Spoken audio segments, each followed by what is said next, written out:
choice and your colossal popcorn because tonight's going to blow your mind. Yours truly has been researching residential homes.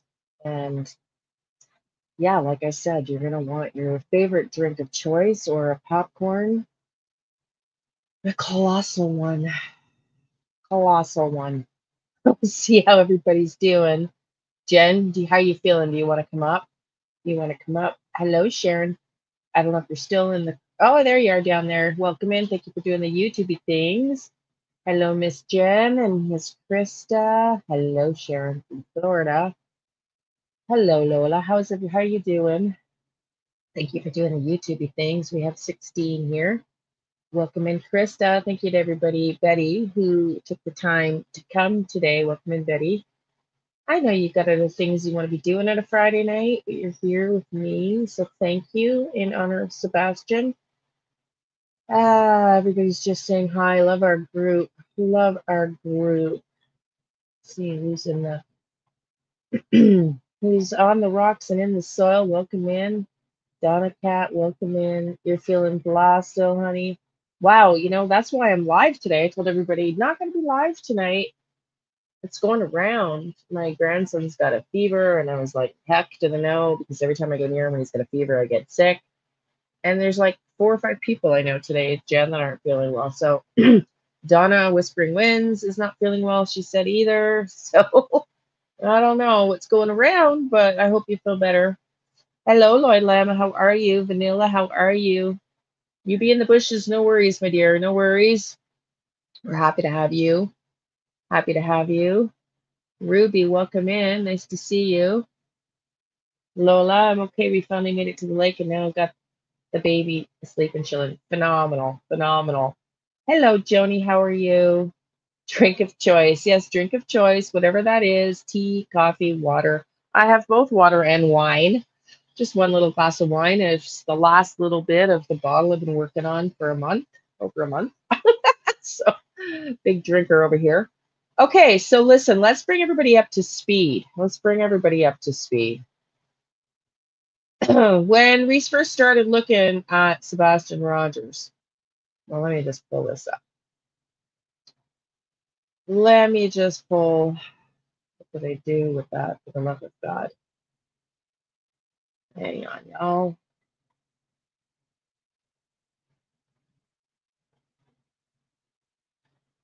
Well, let me just do it this way. Because I did have my picture of Sebastian ready, but that was the first thing that I have ready to go that doesn't seem to want to cooperate. So, for those of you, I think everybody here knows the story. Look, I had enough for a cup left here. Perfect. Oh, it's interesting. So, let's just say today would be the tip of the iceberg on the residential homes and the underground network. It would be the tip tip of the iceberg. So when I first started covering Sebastian, it just seemed to me like this was so far-fetched. How could Chris and Katie, who discussed with Seth, as we know, the possibility of sending Sebastian away? I think in his opinion, CP's opinion, and he so much has said it, Sebastian had behavioral issues. Sebastian was experimenting with his sexuality and doing inappropriate things. We know there was CPS investigations to his alleged abuse with Sebastian. We know he had custody hearings with Faith coming up. And so there was a motivation, I believe. I think we all believe. Welcome in, Taurus, the Good Witch. Nice to see you, hun. Rum and Coke might be good. It might be good for this one. It might be good for this one because I thought I was just diving into, the impossibility of this as a scenario. But Seth came out and told us that CP and KP were looking at residential schools for Sebastian. And they had actually researched some, and Seth did not approve of any of them. And of course, with the flyers and social media, it's hard to think, like some people have posted on my first video about this. It's hard to imagine that people wouldn't know about Sebastian Rogers. Well, first and foremost, it's absolutely not unfathomable. There are a lot of people in Canada here that I talk to who have never heard of Sebastian Rogers, as I'm sure there are states throughout the United States and towns that have not heard of Sebastian Rogers. So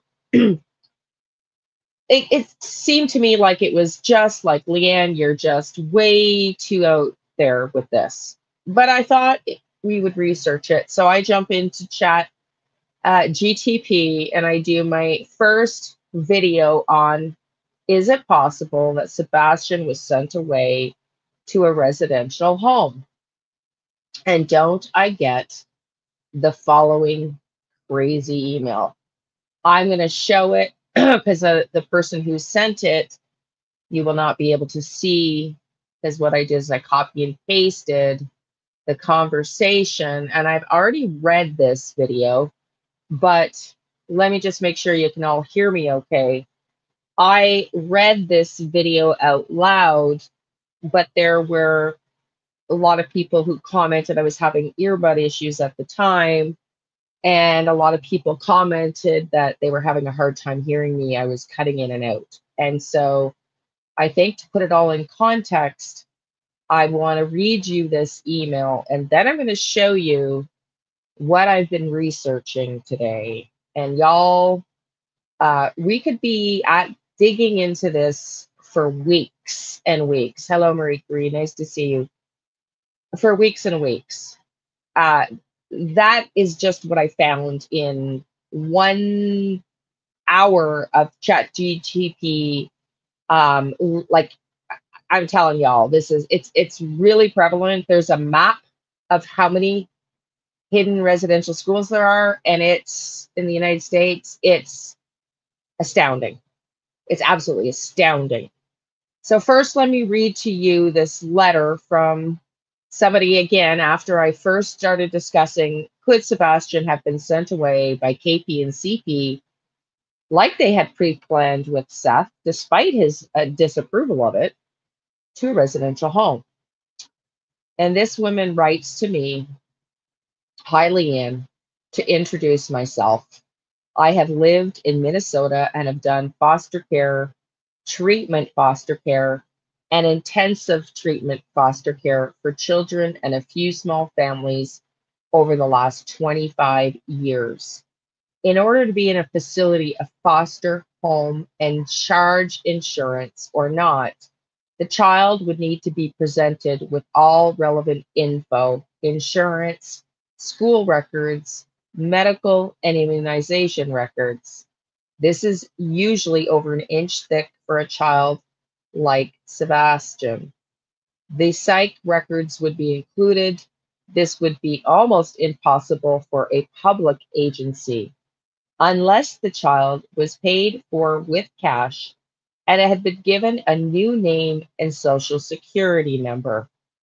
This is common in the deep state underground that runs through the USA.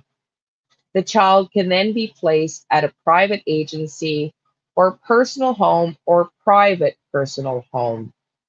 The parent can opt out of treatment by just writing a letter in Minnesota of who you wish to transfer custody to.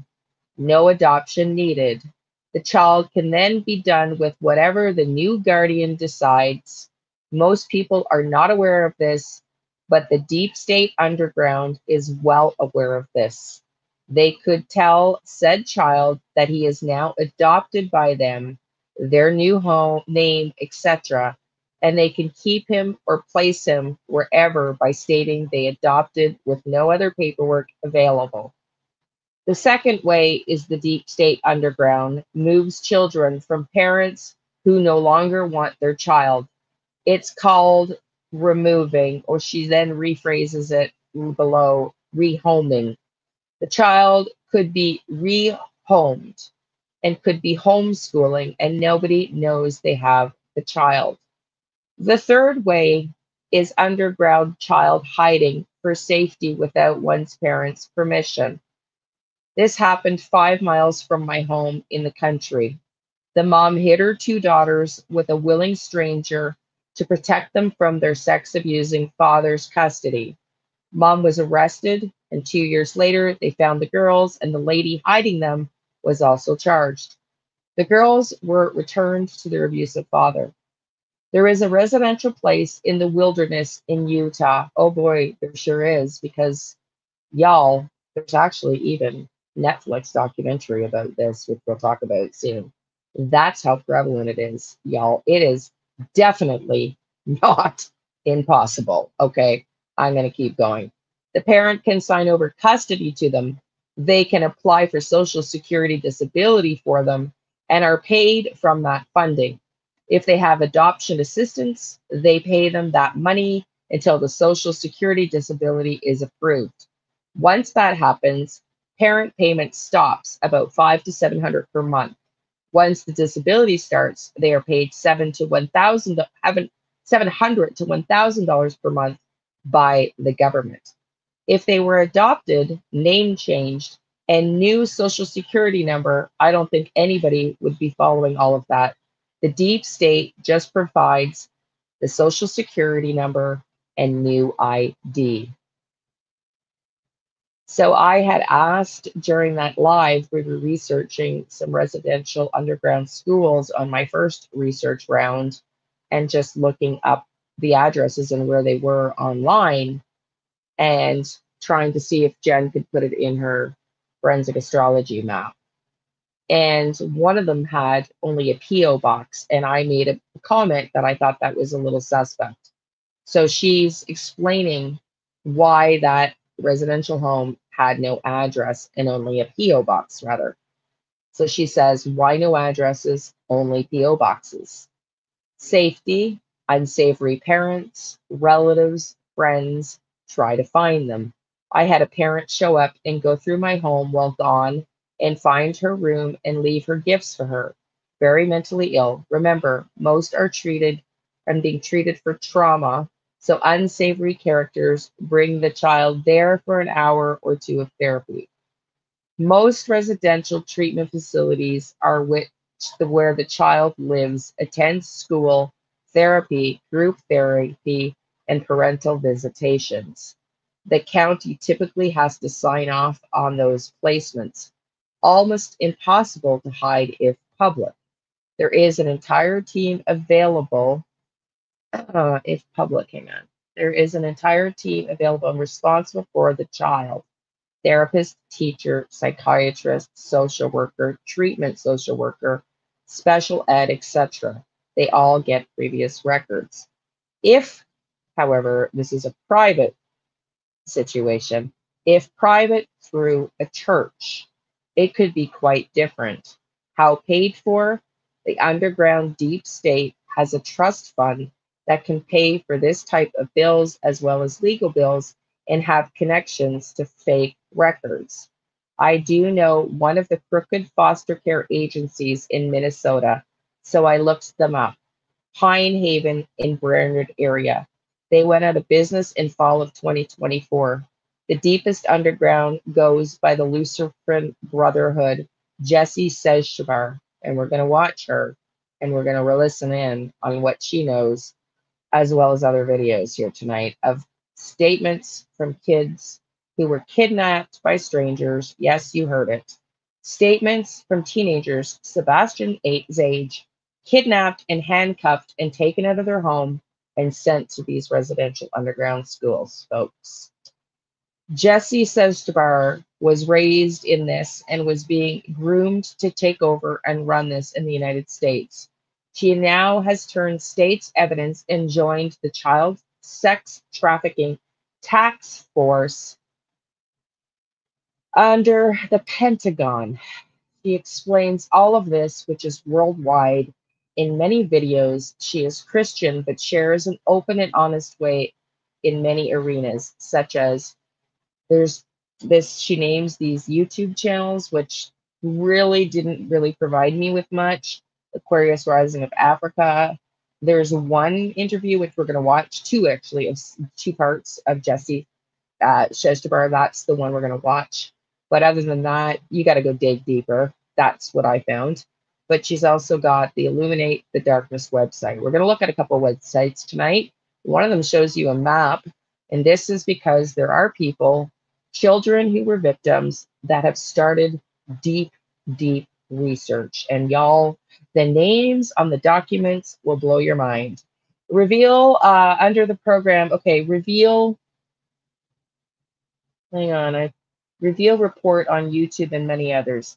She's explaining everything: child trafficking, corruption, underground delivery systems, bestiality programs, underground pregnancy programs, US government crimes against children, especially in the space type programs. This is out to over half of the people in the United States. It is becoming public soon. Another referral to find out about is this and how it's being illuminated by Tarot by Janine. She's from Canada. She gets it. Again, I looked into her. That's the one video that I could find. Otherwise, I'd have to listen to hours and hours of videos because nothing was labeled that was obvious. So I responded, and I responded just really briefly asking her if she would come up on the channel. And she decided, she later sent me an email saying it's too controversial. It's very scary business that we're talking about this, and absolutely don't feel comfortable coming up, which I respect. So let's read the second email. She says, "Oh my God, you got it. I didn't save under my sent folder. I noticed a few typos and one correction needed. A parental figure regarding rehoming a child to another family or group is called rehoming, not removing. Sorry. I am really scared as this underground deep state is dangerous. If you sit back and analyze all of the recent long-term care cases in true crime, what's the same in all of these cases? Underlying perceived police corruption, acting like parents are friends with police, attacking those trying to find child, threats sometimes, unhealthy lifestyles with drugs, extra partners, swingers, suspected drug sales, criminal past, lawyer up even though they may seem to not have money, sadistic ritual abuse, or signs, if you know what they are, deep state lawyers involved for disposal or cover up, distraction, even being paid for at times, parents not searching or begging for their child. The deep state is worldwide. They can disappear children anywhere. Satanic satanic holidays increase in children missing. Hotspots near known satanic worship sites or near trafficking hubs. They are run by bloodline families heading all the way up to the royal family, the Clintons, Obama, Bush family, etc. Yes, these are some of the names on the list I've found. A document that this woman swore under oath to the FBI for the Pentagon. Yes, they all pay $500 per month into a trust, and they get the money anytime they need it, especially for deep state work issues. They have their own military, assassins, and most have cover lives as Christians, good family people, well loved politicians, and so on. There is so much to wake up to. I've been studying this for over 12 years. It all fits like puzzle pieces. No, I'm not a crazy conspiracy person. I've had my mental health tested to do therapeutic work for 25 plus years. I was a corporate human resource director prior to that, over 45 locations in 5 states. So I hope this helps with my background. I also had my intuition tested in college at 98%. I have a gift of knowing as well as a Christian, but I'm not here to preach, judge, or influence anyone's faith choices. Um, I asked her to come up on the channel. So she says, as far as get on the channel, I dislike being in the limelight, but I would like to think about it. For sure, I wouldn't talk deep state, not safe, possibly how Minnesota foster care system works. Let me think about it. And then she says, afterwards that she won't. But I cannot stress how much they're waking up to the normies in the United States. The Great Awakening is happening. And I'm sure you've been having symptoms of this, of our world is changing. In Canada, Trump is hated by many. In the United States, about 80% plus support him. I don't know about that stat. I'm not here to dispute that. Why? He is taking down the traffickers and the deep state who owns the media for deep state families. The same families that head up traffickers. Immunization corruption has made it seem that other countries that he's just hated. Just watch what happens in the next month and a half. I think this will be an awesome channel. Okay, so let's skip back that. She's just talking about whether she's going to come up. She says, I only give you the info on Trump to help you understand the big picture and why he is hated or loved, depending on the news you watch. Shit is going down soon. It will all make sense, all fit together. The stealing of the children will be stopped. It is so much bigger than Sumner County. The sheriff probably signed the Masonic contract, which gives him death if he doesn't protect his brother Mason.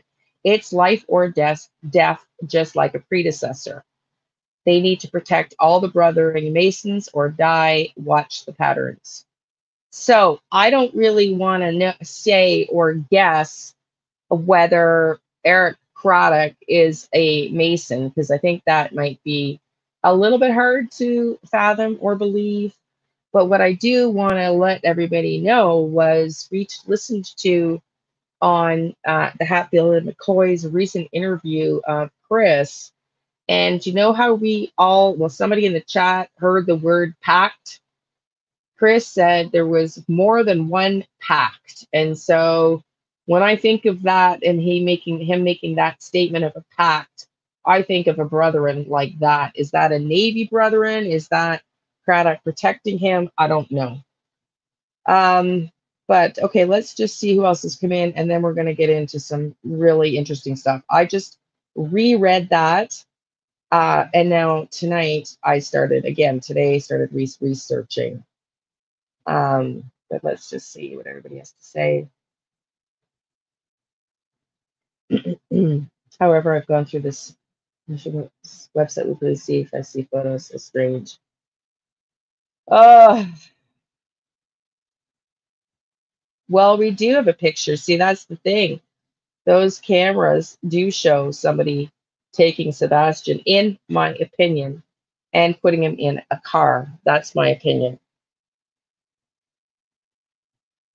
Thank you, Kitty. Okay. So, where do we start first? Where do we start first? I was trying to get y'all.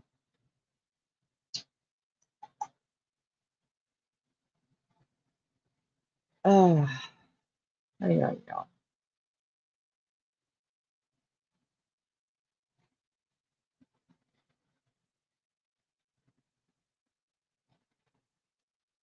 Okay.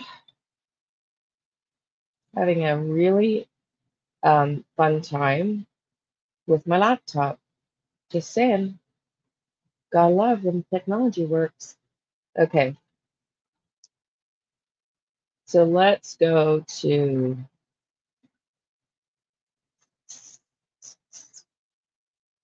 which one do I want to show you? Let's go here.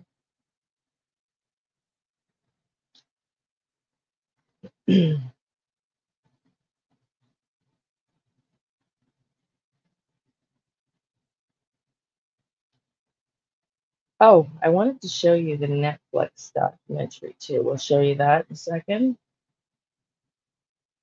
Residential treatment program meant to help so-called troubled teens. This is how one former worker says they were instructed to treat youth. Like they don't exist, that they're not human, that they have no rights. Those teens were sent to Venture Academy, a company that bills itself as Canada's leading program for struggling teens, with locations in Ontario, Alberta, and previously BC. I left a lot more traumatized than I went in there. A Global News investigation has uncovered widespread concerns about Venture's operations dating back years. In Ontario, interviews and documents reveal claims that the environment was highly punitive. You had to have your head down walking. You weren't allowed to make eye contact. If there was anything that looked like you were making a signal for help, you were reprimanded. Desperate parents pay more than $11,000 a month to send their child to Venture, which advertises intensive counseling and a therapeutic home care environment. But numerous youth and former workers say therapy was infrequent, staff were unqualified, and treatment came in the form of punishment. There was nothing therapeutic about that program. While some teens and parents said Venture helped, 15 youth, including Isabel, told Global News their mental health worsened. Some said they developed PTSD, new addictions, and crippling anxiety. I have nightmares, like I can't leave my apartment, like I get panic attacks. In 2020, an investigation by an Ontario Children's Aid Society found some teens at Venture were at risk of emotional harm, restricted to their rooms, and could only use the washroom during permitted times, which some youth said made them urinate themselves. 2 years later, another investigation, this time by Ontario's Ministry of Children. It raised concerns about Venture violating teens' rights by subjecting youth to regular searches. Okay, this is just the tip of the iceberg, by the way, everybody. Um, and I wanted to also let you know, yes, Marie Curie, this is Canada and United States. Yeah, well, Donna, I don't know. I that's a great question. Um, I just want to say a couple things. In the research, some of these are military run, okay?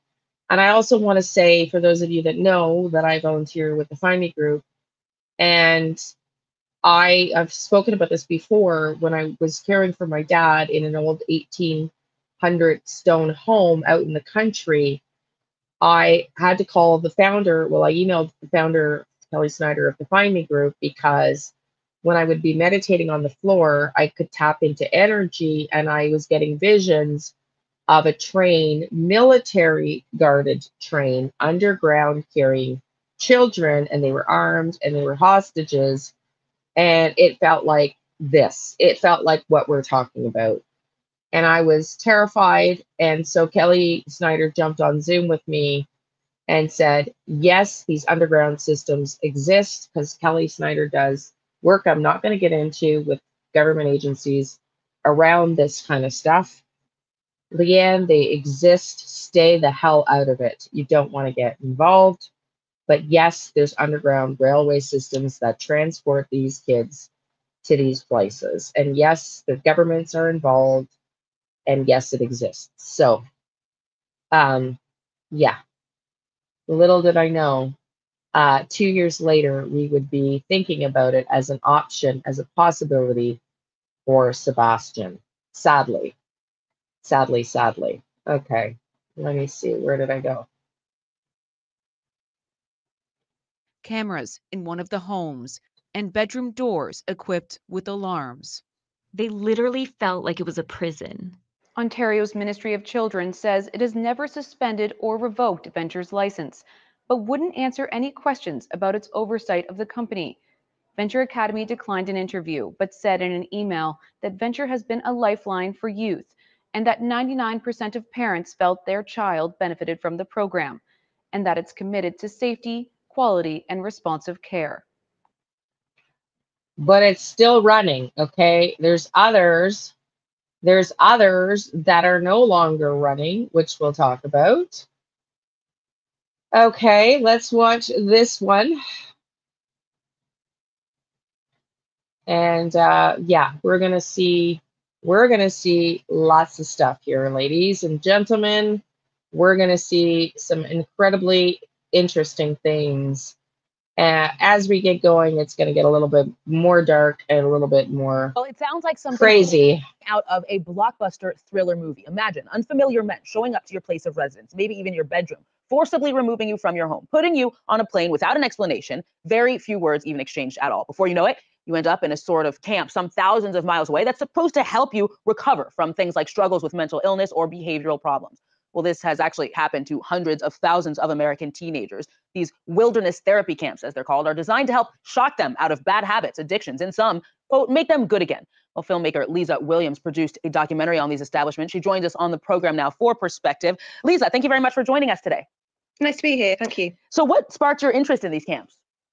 I think our production company, our executive producer, Bruce Fletcher, spotted a news article in The Guardian, and it was a first-person piece from a woman called Nadine, who actually ended up in the film, and she described her experience on these camps. And we started researching the wider story, really, and we're quite shocked as to how big a thing it was. In Britain, we don't have a troubled teen industry. That's what they call it in America. And so we realised the wider story, and that's how it started, really. You mentioned that it's kind of referred to as a troubled teen industry. What does that imply? Why is there so much demand, and what does it look like on top of these camps? So the film explores the origins of this industry, basically in the 80s, and I think it was a particular time where parents were really concerned about their children. You know, there was issues with drugs that were coming to the fore. It was the Nancy Reagan era, you know, just say no. And I think there was a lot of paranoia about teenagers' behaviour. So I think that people were able to market these camps, and there was a real fear within, you know, a lot of parents that their children were on the wrong path. And I think that's how it all began. So the purpose, of course, being to supposedly set them right again, if you will. What kind of activities are teenagers at these camps supposed to participate in? And is it based on any kind of academic research showing that these activities work? I think it's quite loose, and I think that the camps that are in the film, you know, a long time ago, they sort of range from the 80s to the 2000s, and I think that, you know, that there's some level of research that getting kids in the outdoors, you know, doing activities together in groups, you know, exploring the landscape of America, you know, it's therapeutic. But I think that it has to be done in the right way, and it has to be monitored in the right way, and that's obviously where troubles began, really, and where kids came into trouble. And as far as the activities go, can you kind of take our readers through what an average day in these camps looks like? So the people that we spoke to, you know, a lot of them went to a camp in Utah. They were marched around the desert for hours on end. They didn't get much food. They had very strict rations on water. The temperatures were either very high or very low. You know, the extreme temperatures in the mountains of Utah, very harsh terrain. No comforts that you would get at home. You know, no toilets and things like that. But I think it was more the length of time as well. They were out there for a long time. You know, weeks on end. Without no contact at all with their parents, which I think is one of the big things. You know, psychologically, I think that was very tough for the kids. And these are things, nonetheless, that of course parents have to obviously validate and consent to in order for their children to be sent there. Yeah. So in the camps that we featured, the parents actually signed away their parental rights to the people running the camps. So the people running the camps effectively, you know, were responsible for them, which was quite shocking when we realised that was how far it went. What legitimacy do the people running these camps have to prescribe these? The parents signed off their rights to the camp. Wow. Wait till we keep going, y'all. This is just the beginning. It gets crazier, I promise you. When you hear from the real victims and you see them well, that's the Netflix series. But yeah, it's wild. I'm going to show you that series soon too. So-called treatments. What kind of profiles do they have? Are they religious leaders? Are they therapists? Is there any reason to believe, again, that that the kind of activities that they're proposing would work? It's very, like I said, it's very loose. In the camps that we featured, in some of them there were therapists there, but they weren't necessarily on hand all the time. And I think that it was often sold as a therapy camp, but then actually when you got underneath it, there was very little therapy at all, really. The main guy we featured, Steve Cartesano, who started these camps, he had a military background, so he did understand, you know, those elements of you know, being in the outdoors and survival, but not so much the other side of things, I don't think. I guess one of the major questions that comes to mind is how is this legal? I imagine in many countries, probably France included, this would simply, you know, be considered kidnapping in a sense. How is it possible that it doesn't run into any legal issues? I think that the regulations are quite confusing, and we didn't get into the regulations now because the camps that we feature are historic. But I think that it's quite a confused picture across America because America's so big.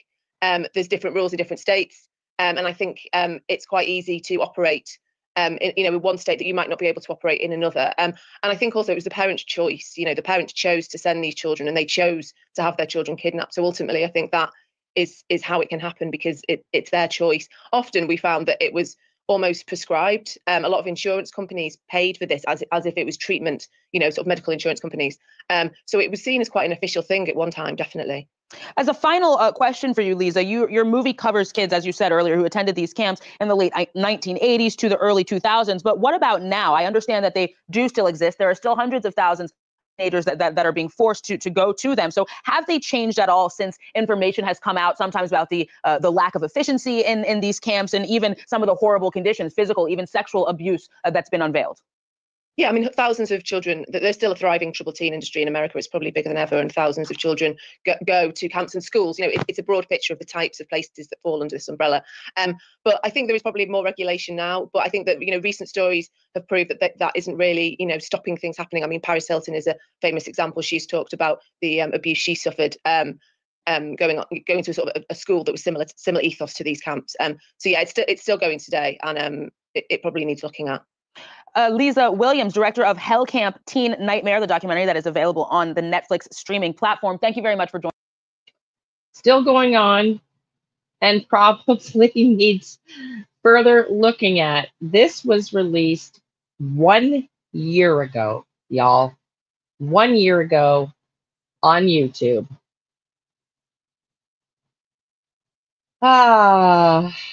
This is wild. Dr. Phil used these groups. Yeah. Oh, we're not done. We're not done.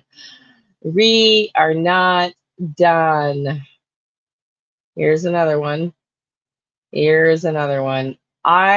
Y'all, like I said, this will not be our only live on this, because I really am starting to think this is what's going down.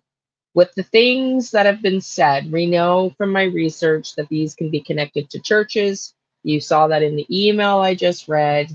We know Chris has made statements. You'll see Sebastian when he's 18.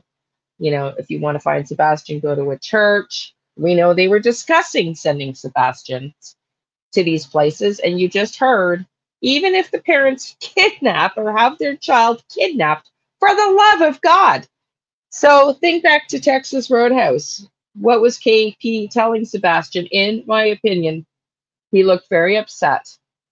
I think he was being told that he was being sent away.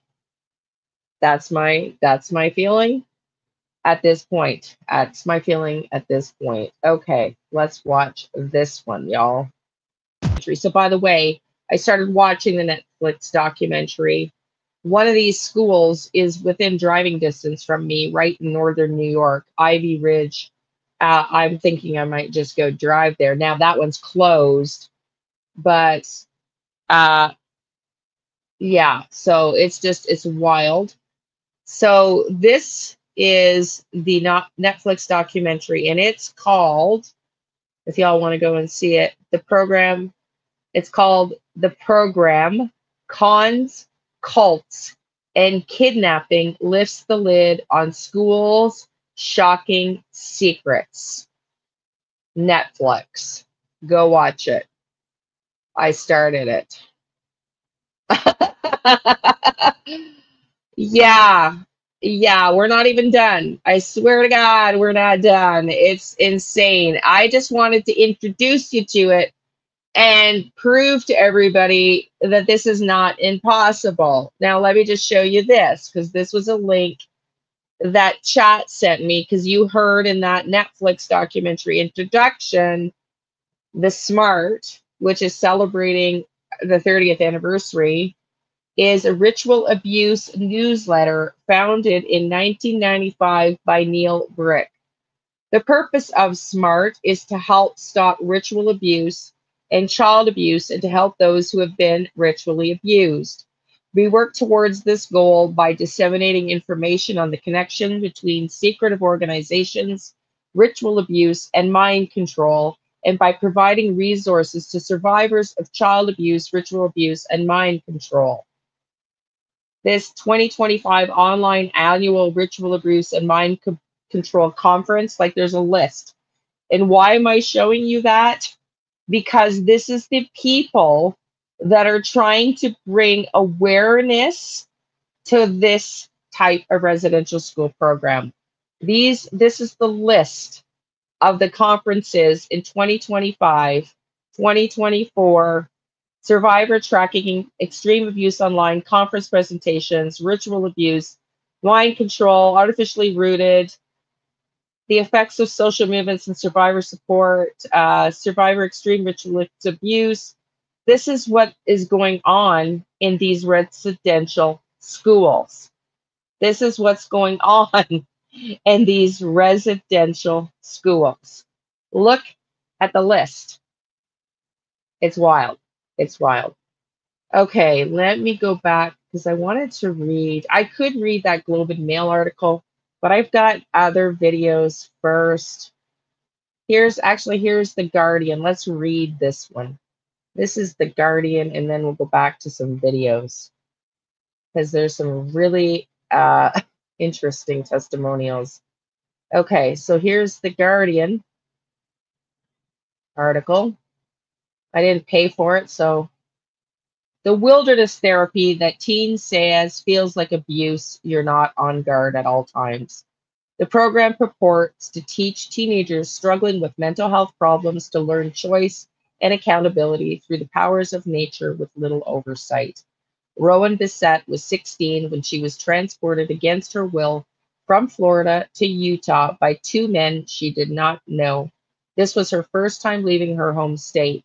These men were hired by her parents to take her from her psychiatric hospital in Jacksonville, where she had been receiving treatment, to a residential facility for more intensive care.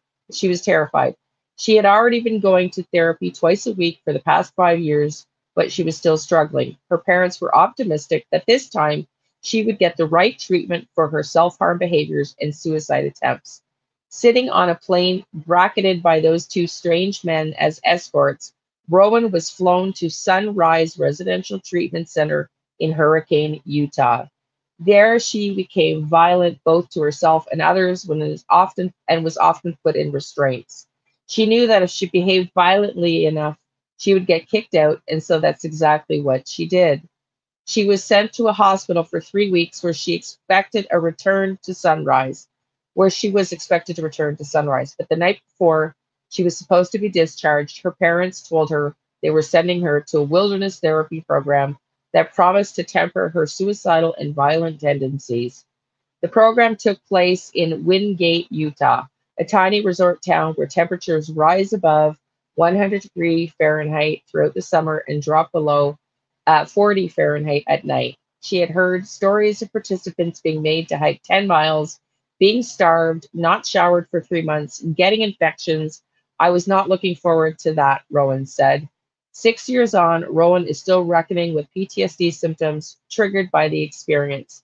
From the moment she was picked up by the transporters and driven to the grounds to meet the rest of her group, she knew something wasn't right. The staff driving the van were just a few years older than she was and spent the bumpy ride making fun of her vomiting the Wendy's burger she had just eaten. The first day, her group of 10 teenagers hiked while carrying a 40-pound pack. Rowan was not used to the physical extortion. The conditions were immediately too much for her body. She refused to hike and sat on the ground. I said, I'm going to sit here. And they were like, well, you can't sit here all day. We had somebody sit here for 27 days, and eventually they gave up. No one gets out. So she got up.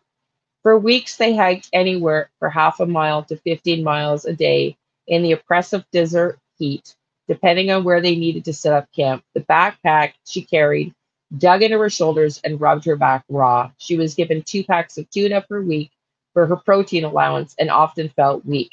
Overexertion and overheating would make her feel sick, so she says she would often pass out during hikes.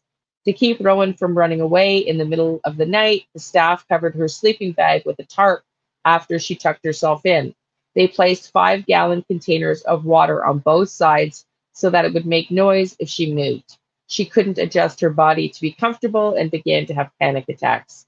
Soon she was using old coping mechanisms, including self-harm. I was scratching myself, trying to cut myself, and they responded with a very violent, physically painful restraint where they hold you and force your hands to go in towards your wrists, which can almost often result in spraining or breaking wrists.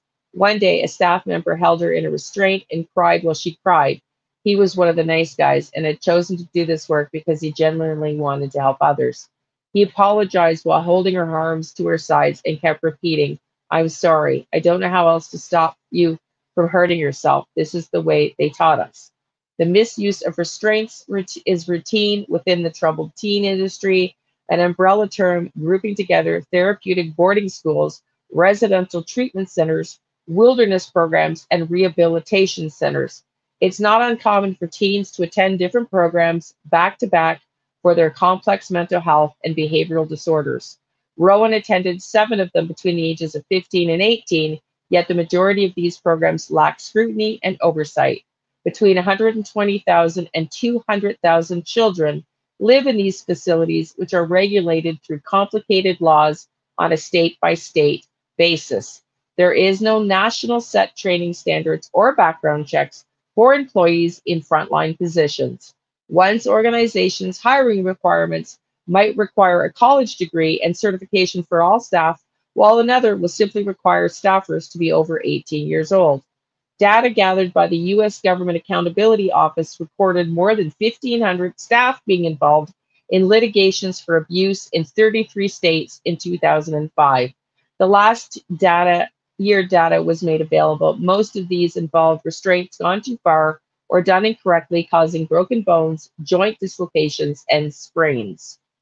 According to an investigation published last March by the Salt Lake Tribune, 13 people were either fired or resigned between 2018 and 2021 from youth treatment centers in Utah alone for allegations of inappropriate sexual behavior, sometimes amounting to sexual assault. At Rowan's camp in Utah, the teens participated were divided between boys and girls. The girls' camp were given 1 set of clothes per week, 1 shirt, 1 bra, wear a pair of pants, 4 pairs of underwear in which they could hike miles in the summer sun. They would hike.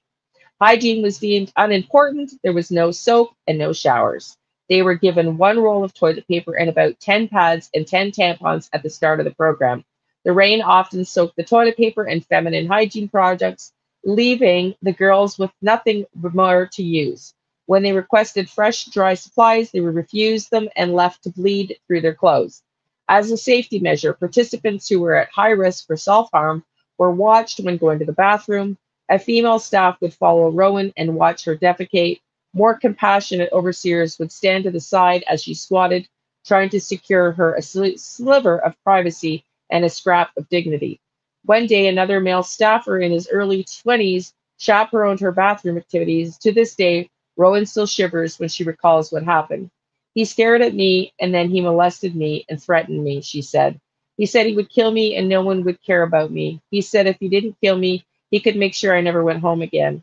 It was a fairly common threat from the staff to say that they could make sure I never went home again. Once they returned to the main camp, a female staff member took notice and pulled Rowan aside, telling her that the male staffer was not supposed to be going to the bathroom with her. I was just really upset, so I think she kind of understood what had happened. Rowan was told by the staffer that she had all alerted the program directors about the inappropriate behavior, but there were no real repercussions. Her abuser eventually left the company and started to work at another program. In response to these allegations, Chris Tarver from LCSW Executive Director at Wingate Wilderness Therapy said, Wingate has no record of any assault allegations in 2025, nor do we have any record during these past 7 years of inquiries made by authorities investigating any complaint about an alleged incident at Wingate in 2015. With nothing more to go on, we must conclude this matter has no merit. He goes on to explain student safety is our priority and our responsibility, and any report made by a student is taken seriously and reported. We investigate, and if findings deemed necessary, we work with authorities until there is closure to the case. Much of Rowan's therapy while at camp centered on her sexual orientation. She knew she was gay from a young age and had already come out to her family, who did not have an issue with the news. At Wingate, she was told her homosexuality was a sin and that she needed to seek God. The camp was not religiously affiliated, but many of the staff were members of the Mormon Church, and even through the Wingate claims to be a safe place for LGBTQ teens that does not tolerate microaggression of any kind, some staff would project their beliefs on participants. Former participants explained that being assigned a therapist that was homophobic was simply a matter of random determination. As part of her therapy, Rowan was made to write an accountability letter to her parents, which included explicit sexual details. Tower explained that the purpose of these letters, the written word, is the safest form of communication and is a vital step in the healing process for students and their families. An accountability letter is similar to what other recovery programs calls an amends letter. These letters are written after individuals have settled in the program and begun individual and group therapy sessions. Accountability letters are often a safe way for parents and their teens to communicate with each other, remind each other of their true selves, and to see each other humanly through the eyes of love and compassion. So participants were asked to read these letters out loud to the entire group, exposing private details of their own trauma. These letters were also published in a book at the end of the participants' time at Wingate to be given to the participants and their family as a memento of their experience. Worse things were still to come. Rowan detailed in her letter, which was delivered to the Guardian, that she would sometimes pretend to be a young child to deal with her trauma, a common coping mechanism called age regression that is no way sexual. For that, she was told by her therapist that her behavior was that of a child molester. Being called a pedophile is something that really affected me, she said. I could never really get that out of my head, that that I was called that. I never had those thoughts, and of course never want anything to do anything like that. So it was very, very upsetting to be labeled a monster. I think it every day. I can't escape it. Today, Rowan is 22 years old. She is full of life, many friends, and a strong community on Twitch. She feels optimistic about the future, but her PTSD symptoms haven't gone away. I don't know if I'll ever be able to have a life where my trauma doesn't completely dictate what I'm able to do. I'm not able to sleep on a regular basis because of the terrible nightmares I get. I'm not able to take a full course load at university. I'm not able to hold a job. After leaving the Utah Wilderness Camp, Rowan attended New Haven, Utah, a residential treatment center during which time Jason Calder, a therapist, groomed and sexually abused one of his patients. He has since been fired and sentenced to 7 years to life in prison. Wilderness therapy is supposed to be a vacuum for healing. The idea is to force struggling teenagers to leave their environment to learn consequences, choice, and accountability through the powers of nature. The first modern wilderness program was founded in 1941 by German educator Kurt Hahn, who partnered with Lawrence Holt to train young sailors in the UK. Their program, Outward Bound, started with one school in Wales and now has 38 well regarded schools in 6 different continents and hundreds of copycats throughout the world. In 1966, Brighton Young University, located in Provo, Utah, had resident professor Larry Olson teach a course called Youth Leadership Through Outdoor Survival to students facing academics probation. The course inspired a series of similar initiatives through the Rocky Mountains and Desert West. Those grew in popularity throughout the 1980s and 90s, specifically in regions with rich national and state parks. Today, there are over 59 wilderness therapy programs in Utah alone. Until 1995, there was very little public awareness of the industry. That year, Outside Magazine published an article by John Krakauer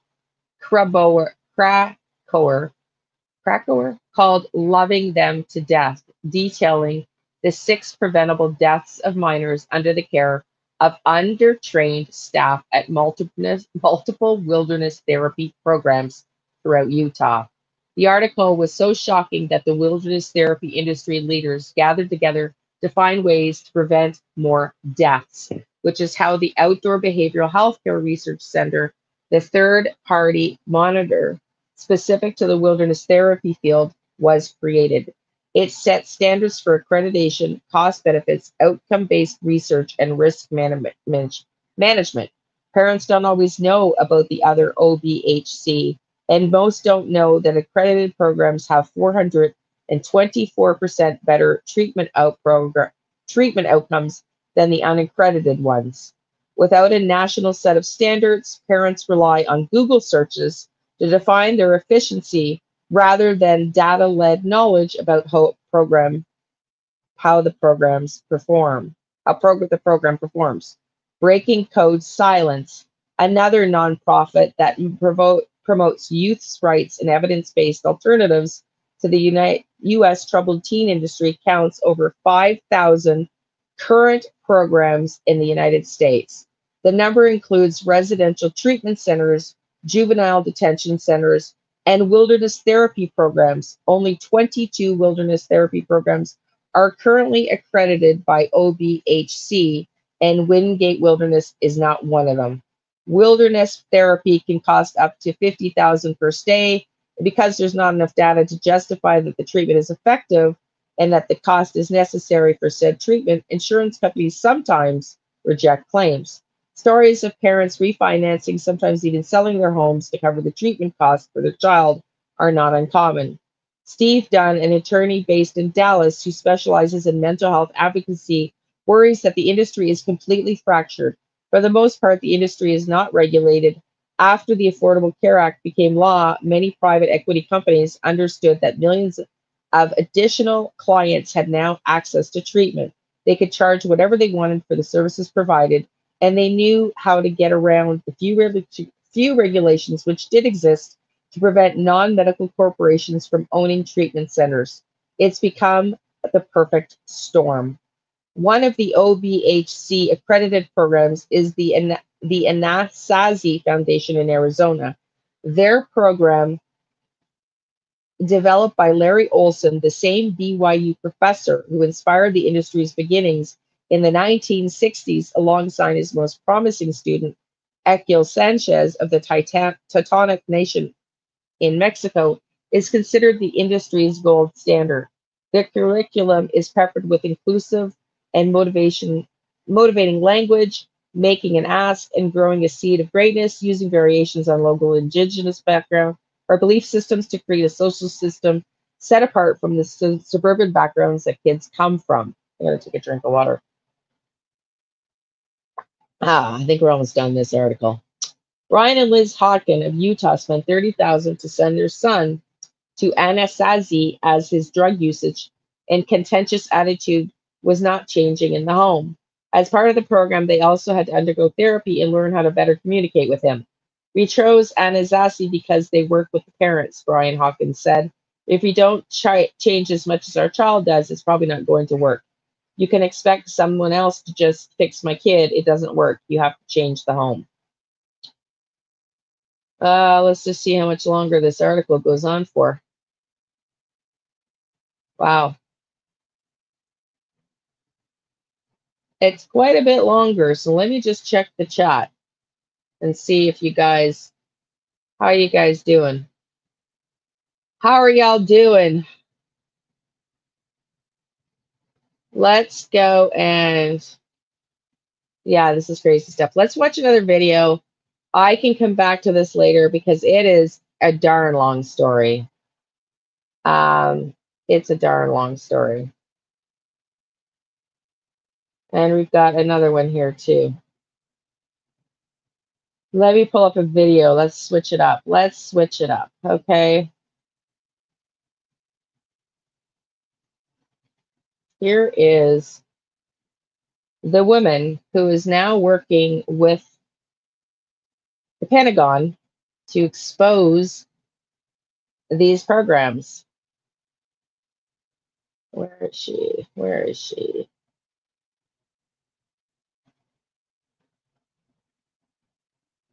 She's drinking. I wish we had more people here today. I'm glad you all are here, but this one is so crazy. I'm glad that y'all are, some of you are here to see it because it's definitely, whoops, it's definitely really crazy. Really crazy. Hands won't work. This is why Seth said no after looking at reviews of some of the residential schools.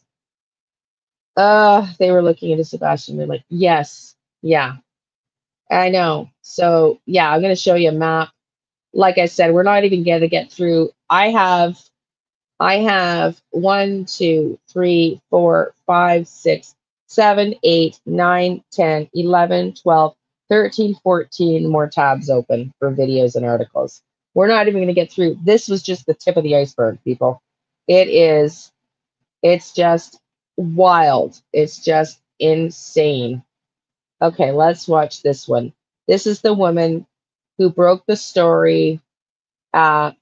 and who was raised in one of these situations with family members deeply rooted in it.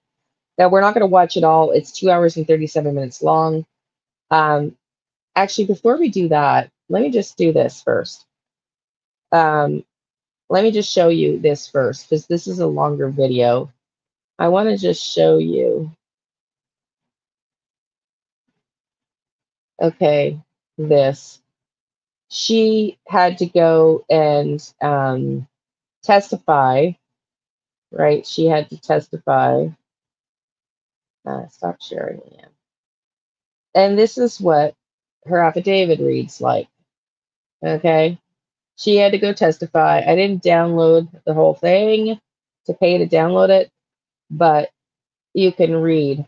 You can read just the beginning. It's 41 pages long. This is her sworn testimony that she was said that she had to give to the FBI. She's now working for the Pentagon, and this I'll show you is actually searchable on Wikipedia. And it's actually, this document was given to me by Chat GTP.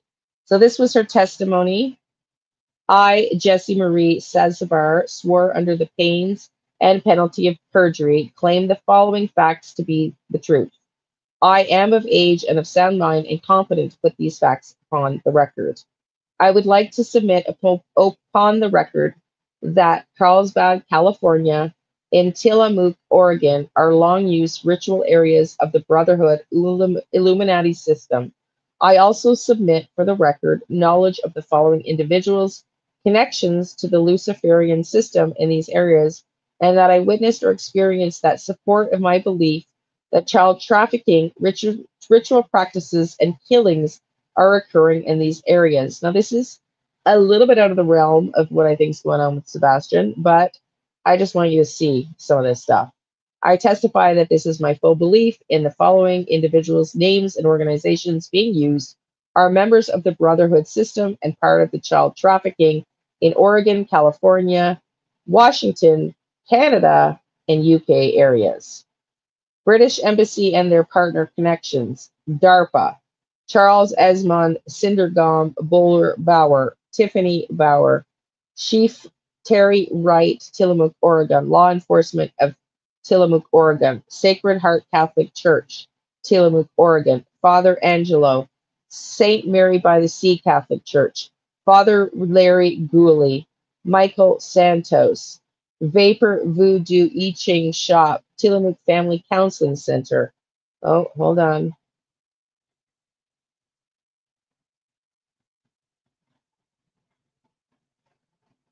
See, I haven't paid for it, so it's now gonna, I have to reload it. Hang on.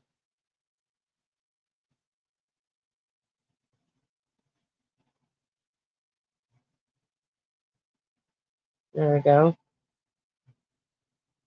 Lutheran Church. Oh, it's gonna give me an issue now. Let me just show you the names that are very interesting. Special Agent Bill Heem, Joseph Trevors. The list goes on. Judges. I'll pay to download this another day. Bonnie Dumanis under Kamala Harris. We've got the Obamas, Oprah Winfrey, the Clintons, the Bushes, etc. I'll stop sharing this. Let me just show you the maps. This is one of these organizations that this is the Accountability Edit program. Did you screenshot it, honey? Okay. This is the Government Accountability Office's audit. Okay. This is an audit that was done. I also downloaded mysteriously a list of all the residential schools when we were live last time. Don't know how I did it, but I got a list of all the underground, unless those are the up above board ones. So this is residential treatment programs, concerns regarding abuse. And this is a 38-page report.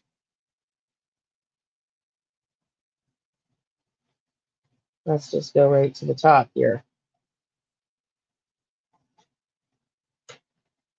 Residential treatment programs, concerns regarding abuse and death in certain programs for troubled youth. What GOA found? GOA found thousands of allegations of abuse, some in which involved deaths at residential treatment programs across the country in an American-owned and American-operated facilities abroad between the years of 1990 and 2007. Allegations included reports of abuse and death reported by state agencies and Department of Health and Human Services.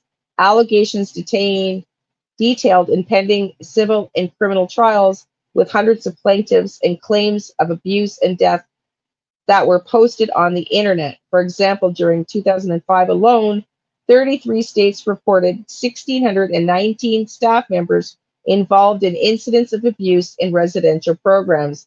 Could not identify a more concrete number of allegations because it could not locate a single website, federal agency, or other entity that collects comprehensive nationwide data. This is 38 pages. We're not going to bore you with it all today. I just want you to see just the tip of the iceberg of the information I collected today, just in a half an hour Google search and chat GTP. Here's another, okay, here's an article from the FBI, and then we're going to watch videos. From this woman, we're going to watch her video now. Jessie Marie says to Bar, Casper, Wyoming, affidavit. This was the one I just showed you, the people that she swore in. This is an article written October 17th, 2023. There are those who wish they could die, but death eludes them. There are places underground that literally are living hell. Jessie Marie Sejtebar, interviewed by the FBI and other high-profile individuals such as Ronald Reagan, Bill Clinton, Joe Biden, Newt Gingrich, Dick Cheney, Dan Quayle, Mike Pence, John Kerry, Muammar Gaddafi, Amy Coney Barrett, and Elon Musk. Oh yes, by the way, Elon Musk is on that list I just read you. Donald Trump is not on the list, but Elon is. He's on the list. Where did I go now? I got too many tabs open. Oh yes, that's the map. That's the map. Satanic cults. Okay, sorry. Amy Coney Barrett and Elon Musk, to name a few, as being involved in some satanic cults and tortures, rapes, murders, and eats children. Some of them eat the children.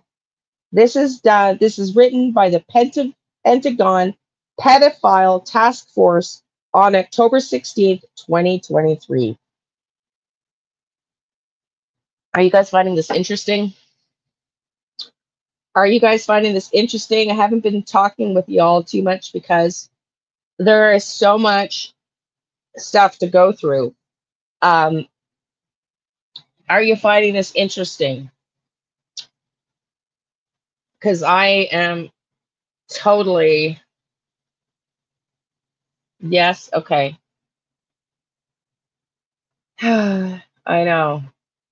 Yeah, it is totally bizarre. Okay. So listen up. Let me read this, and like I said, then we're going to show you some videos. There's no way I'm going to even come close to getting through everything that I had tonight. Not even close. We have received a final draft copy of Jessie Marie Sejtebar's affidavit concerning Casper, Wyoming, and the area's that area's connection to international crimes against humanity by foreign military operating on American soil. Begin Jessie Marie Sejtebar draft affidavit. Affidavit of truthful testimony of Jessie Marie like, again, we're not reading the whole thing because this is that 41-page affidavit. I, Jessie Marie Sheshtabar, sworn under the pains and penalty of perjury, claim the following facts to be true, and I am the age of sound mind and confident to put these facts upon the record. I would like to submit upon the record the following to be added to the previous testimony and affidavit forum that I am sharing further because it is my belief that these are matters of national security as the Luciferian Brotherhood and their sovereign military order of the Knights of Templars continue to commit crimes of rape, torture, satanic rituals, and murder, trafficking, and adrenochrome and hormone harvesting, organ harvesting, and cannibalism against children and humanity. More concerning is the Brotherhood and sovereign military's control over decommissioned Poseidon missiles filed with biochemical warfare. The memories I'd like to share deal with crimes against children and humanity that I experienced and witnessed being committed by the Luciferian Brotherhood and Sovereign Military Order of Knights of Templar in the Yellowstone National Park area and Casper, Wyoming regional areas. In this affidavit, I'd like to bring forward additional areas and modes of operation used by the Luciferian Brotherhood and Sovereign Military Orders of Knight Templar that I witnessed from 1981 to 1987. Okay, I'm not going to read the whole thing again. This is just meant to be a general information. This is way too long to read at all. I just wanted to introduce you all to this. Let's watch a little bit of her video. I've got a couple of her videos.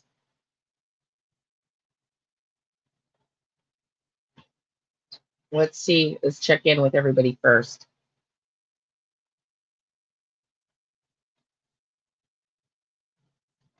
Well, she's working with the Pentagon now. So here, before we do this, I'll just show you what chat sent me on her, or not chat, which Google I picked up, okay? She's working for the Pentagon now. So if you just Google her name, Jessie Sezdabar is a chaplain, author, and speaker known for her claims of having been groomed to become a queen mother of darkness by the Luciferian system involving the Illuminati before her conversion to Christianity. Background and claims. Family background. According to Sheshtabar, her family held high positions within a secret dark system, and she was chosen from a young age for a leadership role within it. Alleged abuse and escape. She reports having experienced satanic ritual abuse within the system. Her conversion to Christianity served as a catalyst for her to leave this world. Illuminate the Darkness Ministry. Her ministry seeks to expose the system she says operates within governmental, military, and community settings. She aims to raise awareness about satanic ritual abuse and trafficking. Public work. Sheshkabar's work. I don't even know if I'm pronouncing her name properly. My apologies. She's done speaking appearances, published books, courses, and content. Her claims are significant within specific circles interested in conspiracy theories and reports of ritual abuse. There's ongoing investigations. Her work remains part of an ongoing discussion, investigations within communities concerned with alleged high-level trafficking and occult activities. Her narrative is similar to the stories that gained prominence during the satanic panic, moral panic of the 1980s and 90s. During this time, unsubstantiated allegations of widespread satanic ritual abuses were prevalent. So again, I just wanted to let you see that. We're going to watch a little bit of her video here. Yeah, I don't know. I don't know if she's got, like, I don't know what the deal is. Truthfully, let's listen for her for a little bit here to what she has to say.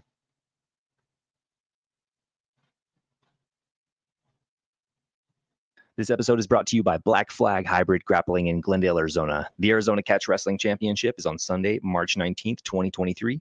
This tournament welcomes all academies and combat styles to compete under catch wrestling rules. Sign up today to engage in healthy, friendly combat. If you don't train, go train. I'm Andy. Welcome aboard the Allcast. Brace yourself. All right, there we are. Hey, Jessie, how are you today? Great. How are you doing? I'm doing really well. Thank you. So welcome to the podcast. I've got way more questions than we have time for, unfortunately. But we'll just kind of go with the flow, and I'll start us off with a prayer and go from there. Sounds good. Dear Heavenly Father, thank you for making this meeting possible and for bringing Jessie out of the difficult obstacles that she has overcome in her life. And thank you for Yes, bringing her Kitty. to the point of being It willing does. and obedient and sharing her testimony. That's why I wanted to share this today, because I think this is something we need to look into. It's definitely a much deeper, bigger problem than we thought. I'll show you the map before we're done today, too. For those who need to hear it and for those who will be affected and moved by it. And I ask that you will guide this conversation so that it falls upon the ears of those who need to hear it, and that it will be moved through us by you, God, and make your Holy Spirit known and present for your will. In Jesus' name, amen. Amen. All right. So, Jessie, how do you pronounce your last name? Is it Zebatar? Saboter. Saboter. Oh, okay, right on. I've been butchering it. All right. So, if you could just give a quick brief, bringing people up to speed who have never heard, maybe like a 3-minute blurb. All right, we'll do our best to make it 3 minutes. Yeah, I can interrupt if I need to. Yeah, so well, I'm what you would consider born into the bloodline families of the Luciferian Brotherhood occult. So, as a beginning out as a child, my families appeared to just be regular Christian families. My father's side was part of the Lutheran Church and, casually attended. My mother's side was part of the Jesuit Catholic Church and were devoted to attending Mass every day.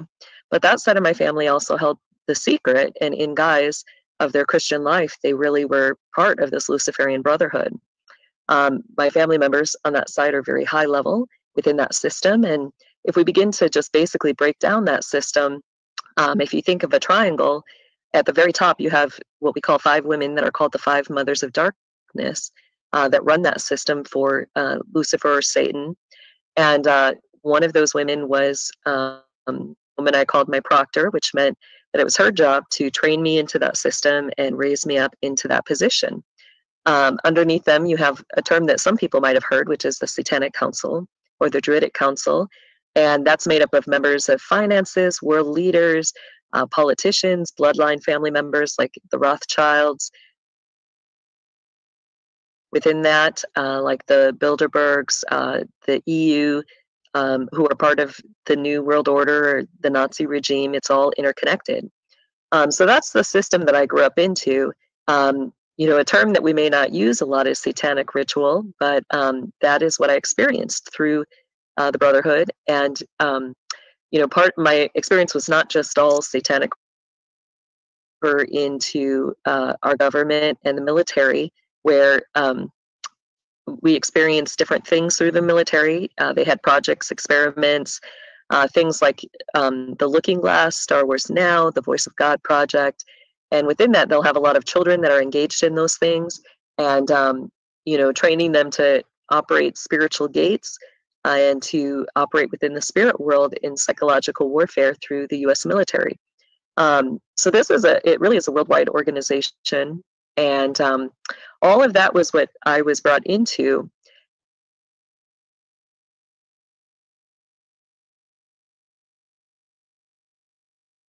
Whoops. I'm very interested in the fact that there is both a military as well as a church component and connections to these places with respect to Sebastian. I'm not going to listen to this whole interview. It's 2 hours and 37 minutes long. I just wanted tonight to be the introduction, so we'll listen to a little bit of it. I have a little bit more to go.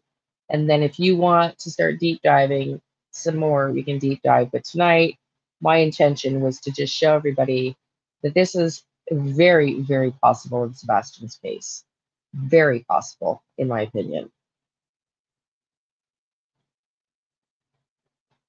But before that happened, I want to bring out that the Lord in his goodness, foresees all things. And when I was 2 years old, he had us move in with one of our family members who were true believers in the Lord Jesus Christ. And they began to take me and my mother to church and witness to us. And I can remember the first time I was in church and this little Mexican woman named Lily sat me on her lap, opened up her Bible, and began to read to me from the book of John. She continued to equip and prepare me without even knowing that was what she was doing by just reading to me straight from scripture and teaching me little Bible songs. And so, a year and a half after I came to Christ at age 3, that is when my occultic training began. So Right on. Okay, that's I a know lot that's a at lot. early That's a age. big Yeah. nutshell. Yeah, that's okay. That's undo. okay. That's why I wanted to get somebody who's never heard of you kind of up to speed, and so that they can understand where the questions are coming from that I'm going to ask. As far as the military, you said they use a lot of children in these types of experiments and stuff. Where do they acquire those children from? They're not volunteers, I imagine. No, there's several different ways that they acquire the children. Within the system, there's 2 types of children. You have the hierarchy children, who are those that are born in their considered bloodline, and they're chosen for certain positions within the system. Then you have the children that they consider the expendable children. Those are the children that they use as assets to make money off of, usually through sexual exploitation, satanic ritual murders, and cannibalism. So the expendable children, they can get anywhere. Those are going to be children that may have come through kidnapping. They may have come through the kidnapping that's happening through the CPS system. They also could come through what we call the underground breeder Kidnapping through the CPS, underground CPS program. Well, wasn't that wonderful? programs that the system runs, where they have mass amount of children that they have gotten through their breeding programs that basically have no birth certificate, no death certificate. They're bred like cattle, and they use those children however they want. So that the underground breeding programs and CPS, so Child Protective Services is what CPS is, and most people understand that to be the people who come when there's domestic violence and there's some issue in the home and the child is being neglected, etc. So Correct. through the Child Protective Services program, there are each year there are like a few 100,000 children that disappear through that program. After being taken by CPS, those children disappear. And right, and it's large amounts of number. I believe for this past year, the reported number of children that are still missing from CPS is 800,000. So it's a large number of children. What? This is insane. Is anybody else blown away? Is anybody else blown away? I mean, this is just insane. This is just insane. So that's just in the United States. That's just in the United States. Okay. As far as an underground breeding program, is this something where there's like places that do in vitro fertilization, and you have like people will breed dogs, right? So they'll keep the mother and then they'll keep a stud dog so that they just do litter after litter after litter. Is it something like that, or is it like in vitro fertilization where they're impregnating these moms with DNA they have stored in a bank somewhere? How does that work? Usually not the later. From my experience in childhood, the breeder programs were directly connected with the Jesuit Catholic Church. They would impregnate girls that were chosen to be mothers for the breeder programs around the equinoxes, so spring and fall. Those could be girls that went to private schools, girls that they had underground already, that are part of the generational lines of those who are undocumented. And then they will induce labor at about 6 months of pregnancy around the. And with that, it's just, I guess there's really no way to explain the exact workings of it. But my experience was that it happened in Chicago, Illinois, was where I experienced it, as well as in the Wisconsin areas. And I would see things like, because it was connected with the underground areas, you not only had the Catholic Church, but you had also connections to military bases. And, I can just remember rooms that were like, almost like big hallways, where they would have beds lined along both sides of the room. They would bring the girls in, and they would be there, for a couple days until they delivered, and they would be delivering many infants at one time. And then, because it was connected with the Nazi regime as well, and the scientists who came over through Project Paperclip and Aerodynamic, I witnessed Nazi nurses that would be taking care of the babies that were born. And that, I just remember a mass room with, like, I don't know if anybody has seen those old church cribs where they've got the little rail things that lift up and close down, but it would have rows on the walls of cribs that were stacked on top of each other, built into the walls. And there would be multiple infants in each of those, and they would have people that would be taking care of them. some of them, but then there were other children that, oh, excuse me, that they didn't take care of. So it just depended on, as those infants were born, what they were chosen for. Some, from the moment they were born, literally would be thrown into a bucket and disposed of. Others, you know, they would put into those rooms with cribs, and that was just the one breeder program that I witnessed that at. So not every one of them was built the same or operated in the same way. And to be clear, you saw this in person with your own eyes. Yes. How Yeah. old were you when you saw this? It was in 1981 to 80. Well, it went beyond 84, but my major experience at those breeder programs was till 84. And so that was age 4.5 to about age 7. And was this being shown to you, or was this something that you were expected to be a part of in some capacity? My job that I was chosen for in the system was to understand how the entire system operated and to be able to oversee and run the system as I took my position. So. Right on. Okay. That brings me to one of the other things. If you could just kind of briefly rattle off some of the things that you have witnessed, because a lot of these things people will hear briefly and then throw it away because it sounds ridiculous. But some of the things that I've heard from listening to several hours of audio of your testimony is things like murder, ritual sacrifice, cannibalism, things like that. What beyond those things have you witnessed in person? And if you care to share anything specific about those? Yeah. Again, I experienced these things to the extreme, so very graphic. It would be things like rape, torture was a big one. That included torture of children as young as newborn or children even in the womb. I experienced things with adrenochrome. So things like both, like I learned the ancient methods for procurement, as well as making the tinctures of adrenochrome that would be used. They used a certain formula for it, so that, you know, let me go back a little bit. They would test each person or each child in the system as they came into the system so that they knew how much adrenochrome you could take on a regular basis to heighten your spiritual acuity without going into a psychosis. So it would be used to heighten your spiritual awareness and acuity, but then they would have other tinctures of adrenochrome that would be used during ritual times when they wanted to ritually sacrifice, that they would take, and that would make them, you know, pretty much in a crazy psychosis. I experienced abuse through the U.S. military, and that involved spiritual gates. That involved different military departments like the Department of Defense, the DIA, where, you know, they would use our spiritual gifts, and basically, I've used the term, they weaponized us as children. They bought, sold, and traded children as spiritual weapons for war.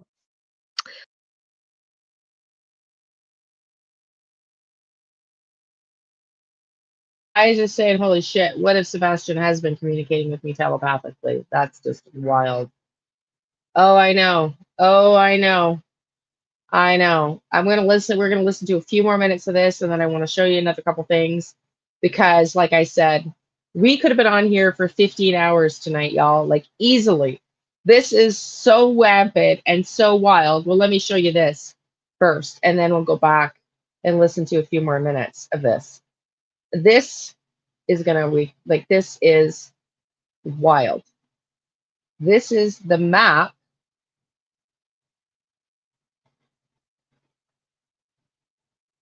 This is an organization trying to legislate against residential homes and the abuse, okay? Yeah, I know. So this is an organization trying to prevent institutional child abuse, okay? So that's that. Now, that's why I say, like, there's literally organizations trying to bring awareness to this, trying to stop it. It's wild. Now, here's the map of the institutions, y'all. Here is the map of the Donna, I'm sorry. I'm sorry, Donna. This is important, man. This is important. Here is the map of the institutions in the United States, okay? This is the map. You can't even see the dots. The dots are covering each other. Donna, are you okay?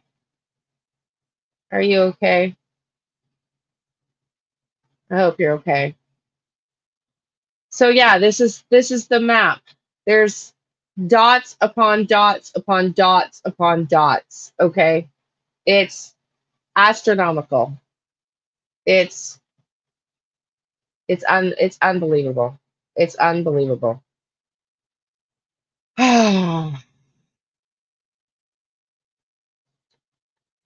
It's wild. It's really sad.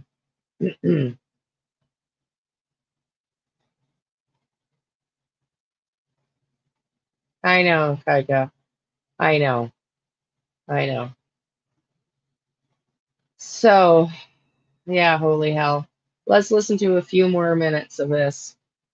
I really think, y'all, I don't think Sebastian's in any cult like ritualistic residential home, but that like wilderness program one or the one, you know, for behavior problems, something like that. Yeah, I could absolutely see it.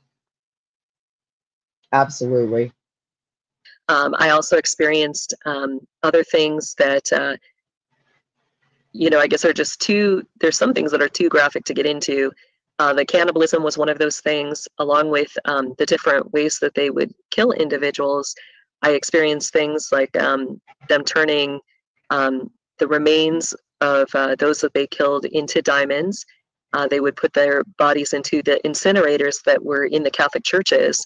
And that's part of how the Vatican got its wealth, is by buying, selling, and trading the children that they ritually killed as diamonds on the black market.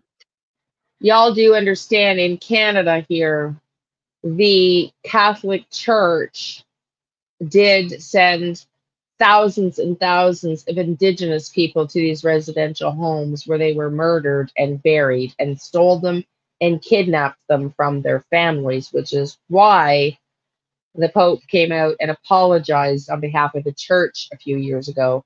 And that has taken decades. That is factually true. Factually true. And the church was responsible for running these homes, and they thought the Indigenous people were less human than anybody else, and they kidnapped them and, yeah, and killed them, tortured them, and killed them, and buried them. And in the last few years, it's become a big deal in Canada.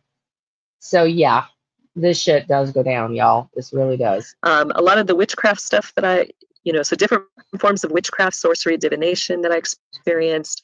In my testimonies, I talk about some of my teachers in that system. One of my main teachers was the Nazi Michael Karkok. He was the Legion of Defense leader, Ukrainian Legion of Defense leader for Hitler. And he came over through, we'll just say he came over after the war into the United States and was stationed in that Minnesota, Wisconsin, Illinois area. His job was to teach me defense methods, to also teach how to connect with the military and use and operate the different spiritual gates, as well as different forms of defense magic and different art forms of black magic.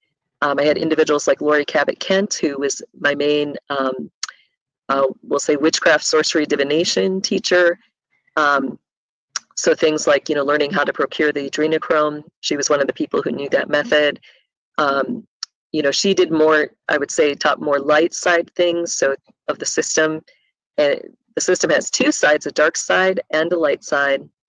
The dark side focuses more on what we call black magic, which is used for harm or destruction.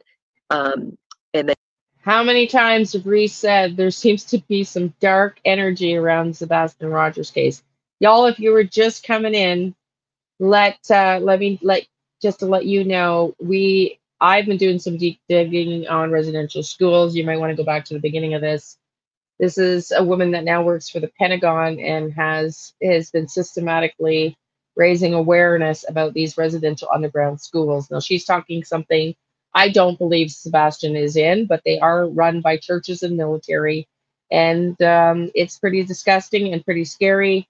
And there's a distinct possibility, if you go back to the beginning of this, in my opinion, that Sebastian could be in one of these type homes, not necessarily the satanic ritualistic ones, but the ones for change in behavior that, you know, where they punish them outside and all that stuff that we were listening to earlier. Absolutely can see that. And Absolutely. you have the light side of the system, which focuses more on white forms of magic or magic that's used for good, for humanity. And with both sides, you do have mass amounts of wickedness and evil, but the wickedness comes out in different forms. So in the light side, you know, there's members there that really have no clue of the horrific atrocities that the dark side commits with sexual sins and crimes against children. But yet you have some of those light side members that I experienced as a child covering up those crimes that people would commit. So, So I some had of these, experiences. so some of these people that are involved in the Luciferian Brotherhood cult on the light side of that system, they No may be a way. part of it. They may be operating in some capacity, but not necessarily be fully aware of what it is that they're supporting or doing. So they're deceived and manipulated as well as, you know, the next guy. Right, somewhat. So like an example would be some of those members of the light side, they, you know, they would financially fund, you know, and would oversee like the different policies, procedures, regulations for some of the government military experiments that we were in. And, you know, when they would come to see, they would get this display that looked like, yeah, you know, these children are being embittered and they're going to be really productive members of society. And they would give their approval and say, yes, this is an amazing program. We're going to continue funding. But then they would not even know that behind the scenes, what they weren't seeing is that some of those children were being sexually exploited in sex magic in order to open spiritual gates. You know, they wouldn't see the dark magic that went on behind the scenes. You know, some of us children, we would be trained, you know, in heavy combat forms. And, you know, as we received injuries, these people would come and would bring healing to those injuries so that even if we would go home and try to tell, you know, that something was happening to us, there was no sign or, you know, nothing that we could show as proof that we had just, you know, had the hell beat out of us and, you know, that we had been hurt and injured. And, you know, they would remove or cover up the proofs that we had. And, you know, part of it was their push for virtue where, you know, you were expected to comply and be what they called a good girl or a good child in the system. And yeah. Okay. So you've Okay, let's move on to another one. I'm going to show you, and again, if you want to go back and watch any of these in full at a later date, we are totally able to. Just going to show you this just quickly. This was on Reddit. It says exclusive, a military-styled school for troubled teens becomes a living nightmare. This was a report done, and I just want you to read that somebody posted that I had a cousin, this guy's from Canada, a year ago, had a cousin sent to one of these shitholes. He got out in 6 weeks after he quickly realized he had just reintegrated their slogans and sit still with eyes closed during prayer events. Sorry, he just had to regurgitate their slogans and sit still with eyes closed during prayer events. To this day, he calls it the scummiest place with the scummiest people he ever set foot in and has great sympathy for anyone sent to these hellholes. Ay, ay, ay. Here's an article. Another article for an abuser. I'm not going to read them all. Again, this is just to inform everybody on how prevalent this really is. This is an article. When was this written? This is December 16th, 2024. Amanda Householder escaped abuse at a Missouri boarding school. She's still waiting for justice. In the summer of 2020, let me show you the pictures. Aralissa Baker, David Clohissy, Amanda House, so she's the one here in the middle, this woman here with the sign, and Maggie Drew demonstrate in front of federal courthouse in Springfield, Missouri. In May, abuse survivors are calling on Missouri's Attorney General to investigate claims of abuse against children, Christian boarding schools. In the summer of 2020, about 4 years after cutting ties with her parents, Amanda Householder began telling her story of survival to a new audience. In the videos uploaded to TikTok, she describes patterns of starvation, humiliation, and physical and sexual abuse at the Circle of Hope Girls Ranch in Humansville, of all places, the name of the place in Missouri. Hardly human, hardly humane. The Christian Reform School was operated by her parents, Boyd and Stephanie Householder. You were starved as a punishment, she said in one video. Householder went on to describe how her father picked up a disabled child by the neck, and slammed her to the ground to restrain her, and how other teens were often ordered to help restrain their peers. Complaints of abuse had followed the ranch since its opening in 2006, but it wasn't until former residents of the ranch began speaking out that authorities took action, removing more than 20 girls from the property and closing it in August of 2020. Amanda Householder said, St. Louis on the air for years, we were getting, nope, not our problem, not our problem, not our problem. It was only because of TikTok, because we got hundreds of people calling the prosecuting attorney, hundreds of people calling the sheriff's department, that they finally were like, oh, well, we have to do something, she added. It was because of the corruption that nothing gets done. And it was because of the corruption that took us going to TikTok and reliving our trauma for anything to get done. In March of 2021, Boyd Householder was arrested and charged by Missouri Attorney General Eric Schmidt with dozens of felony counts, including sexual abuse. Stephanie Householder was also arrested and charged with child abuse and neglect. But Boyd Householder will not face trial. In June 2024, 4 months before the legal case was set to proceed, he died in custody. For Amanda Householder, her father's death ends only part of the story. Stephanie Householder still faces trial in 2025. Oh, I wonder when that is in this year. I'm really sad that my dad died. I really am, she said. But at the same time, I'm really mad he died because we deserve to see him in court.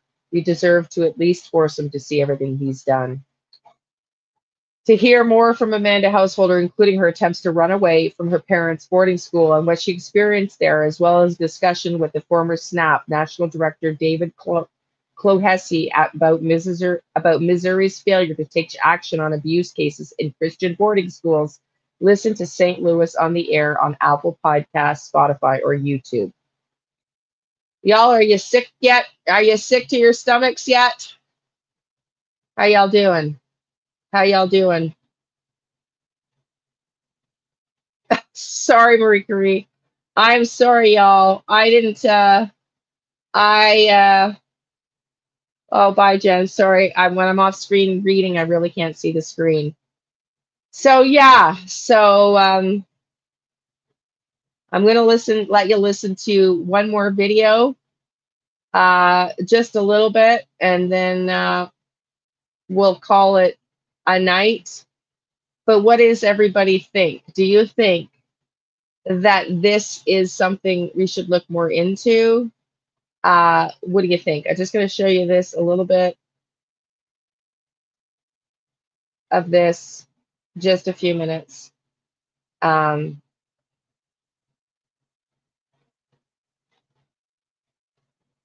reason I was a little freaked out about this at the beginning was these places in this video are Florida.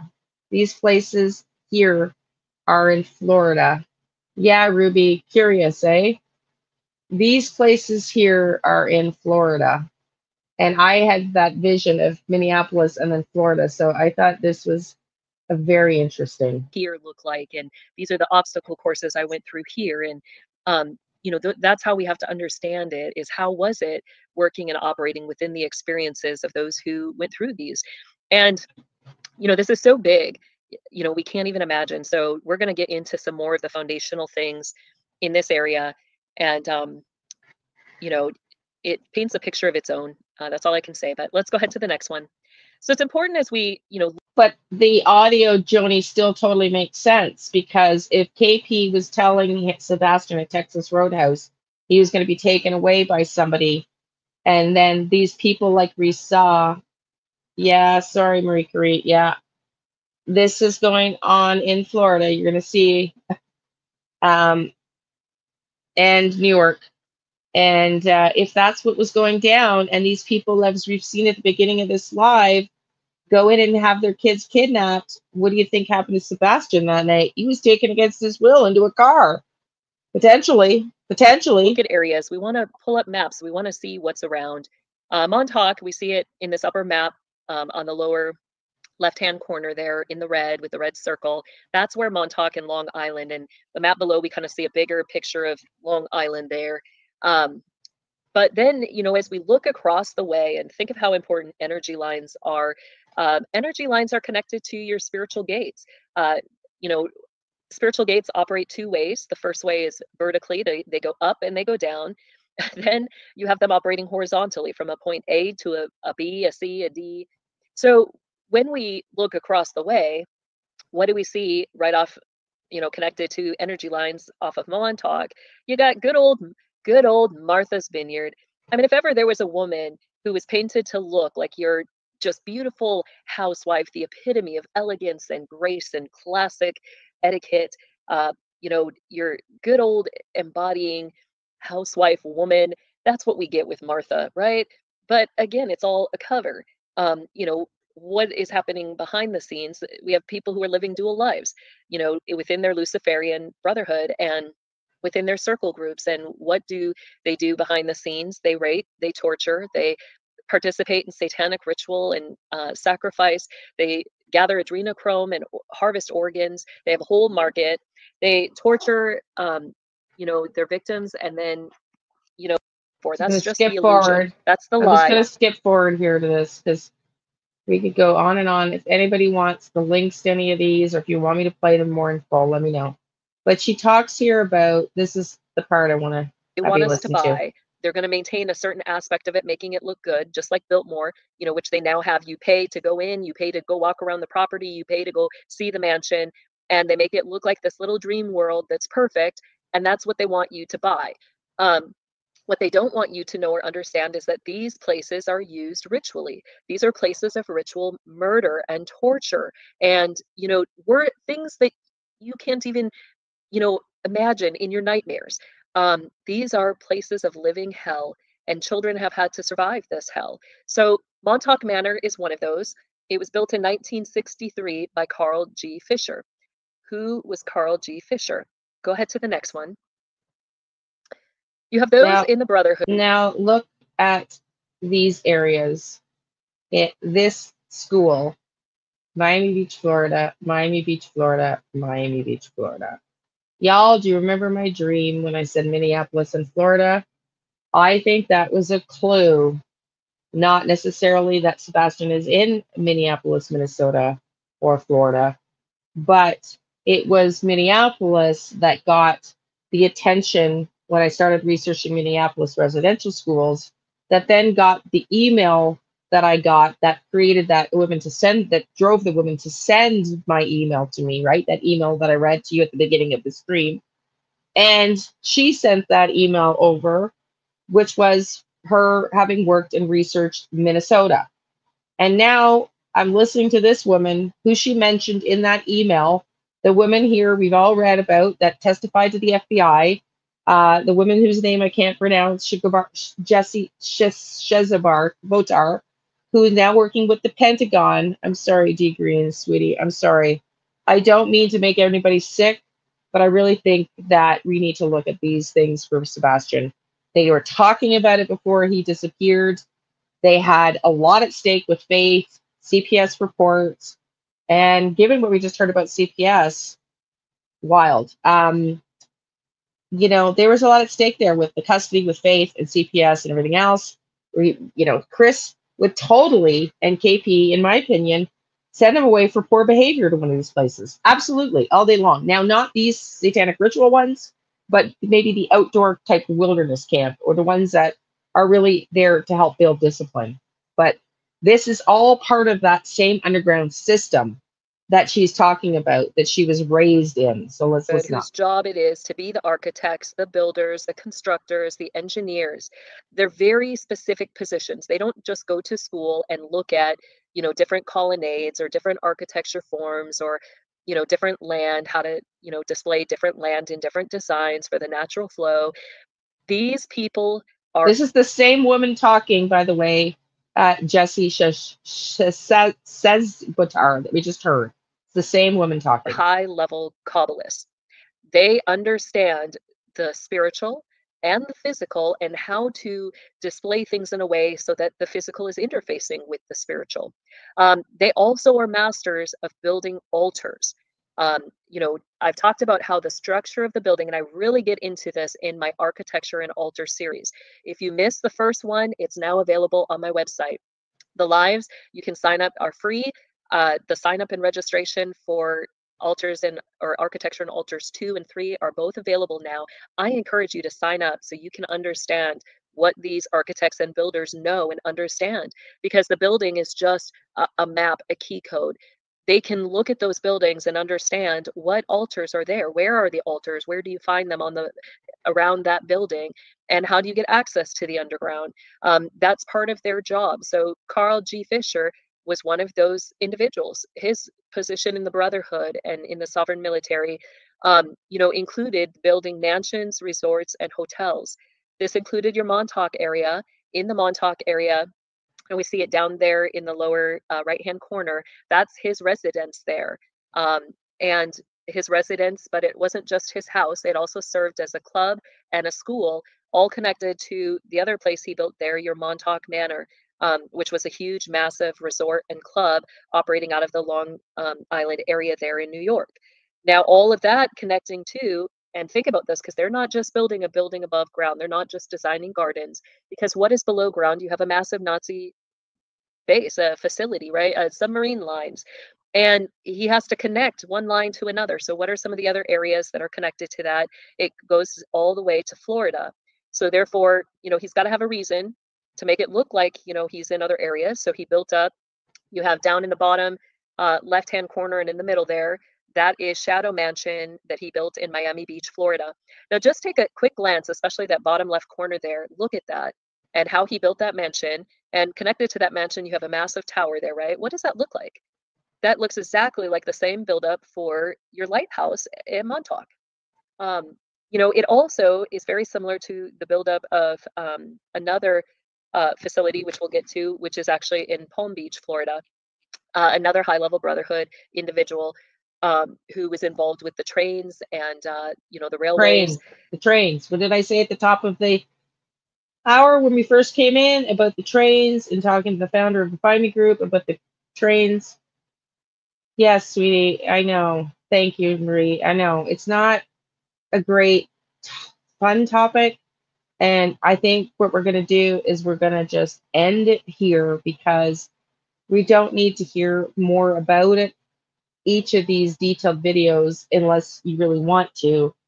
The main purpose of me coming in tonight to show you this was that I think we really need to consider now that, you know, again, if you're just coming in, go back to the beginning and why I thought it was really silly that Sebastian could be at a residential school. And I've had people even comment, well, they would know, surely.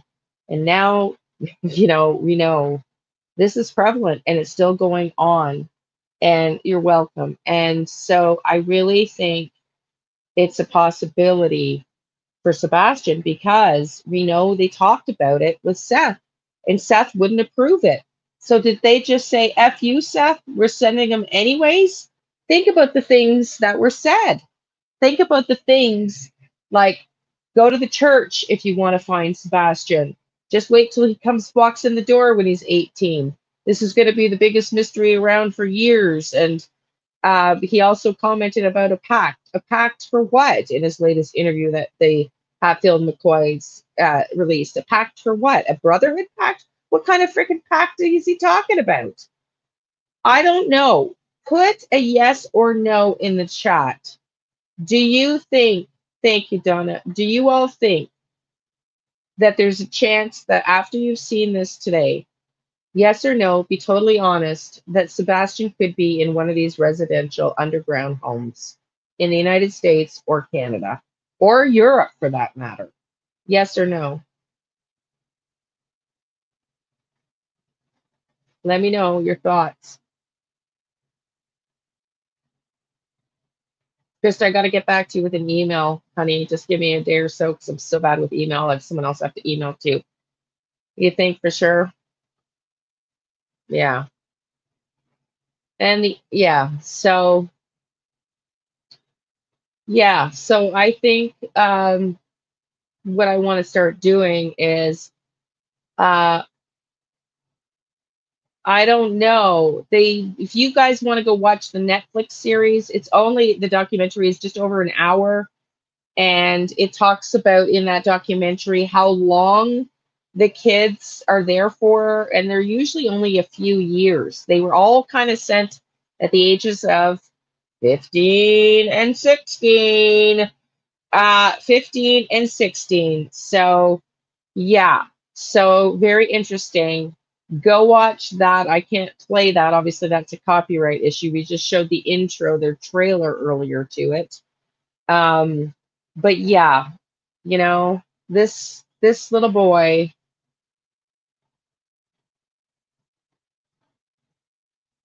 hang on.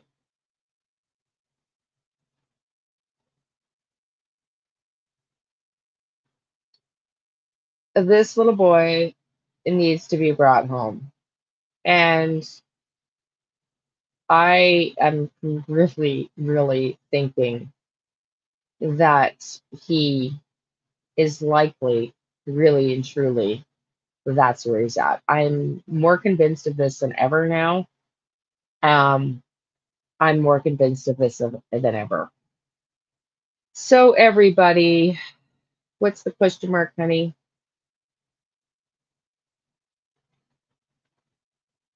Yeah, it's just, well, they had motive. They had the motive because they had CPS reports. Sebastian was talking. They had investigations. I don't think Chris was really allowed to be around him. They had the upcoming custody hearing with Faith. At the same time they had the CPS reports. CP couldn't stand him. It was clear from the things he said.